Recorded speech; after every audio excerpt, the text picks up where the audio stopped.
বিশ্বকাপে মাঠের বাইরে জাদুর খেলা। আর্জেন্টিনাকে নিয়ে নতুন ভবিষ্যৎবাণী করেছে ঘানার এক তান্ত্রিক। আর্জেন্টিনাকে হারাতে করেছেন জাদু। তার দাবি, কেপ ভার্দের কাছে হেরে বিশ্বকাপ থেকে বিদায় নিবে আর্জেন্টিনা। 4 জুলাই মায়ামিতে অনুষ্ঠিত হবে Argentina Cape Verde round of 32 match. Group পর্বের সব ম্যাচে সহজে জেতা আর্জেন্টিনা এ ম্যাচে হারবে বলে ভবিষ্যৎবাণী করেছেন সেই তান্ত্রিক। তিনি বলেছেন, শেষ 32-এর ম্যাচে কেপ ভার্দে আর্জেন্টিনাকে বিদায় করবে।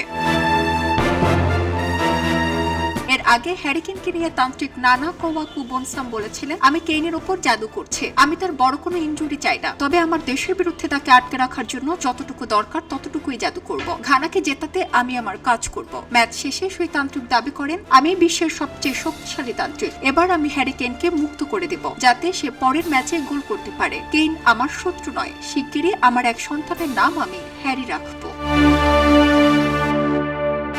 তার সে কথা মিলেও যায়। পরের ম্যাচে পানামার বিপক্ষে ইংল্যান্ডের 2-0 ব্যবধানের জয়ে ঠিকই গোল পান কেইন। এরপর থেকে তান্ত্রিক কোওয়াকু বনসামকে নিয়ে পুরো বিশ্বব্যাপী আলোচনা সমালোচনা তৈরি হয়েছে। আর্জেন্টিনাকে নিয়ে তিনি বলেন, আমার সমস্ত আধ্যাত্মিক ক্ষমতা এবার কেপ ভার্দের সাথে থাকবে। আর্জেন্টিনা কোনোভাবেই এই বাধা পার হতে পারবে না। তারা হেরে মায়ামি থেকেই বিদায় নেবে। আর্জেন্টিনাকে নিয়ে করা মন্তব্য কতটা সত্যি হয় দেখার অপেক্ষায় ফুটবল প্রেমীরা। সারা জেরিন, খবরের কাগজ, স্পোর্টস। খবরের কাগজ, নিখাদ, নির্ভীক, নিরপেক্ষ।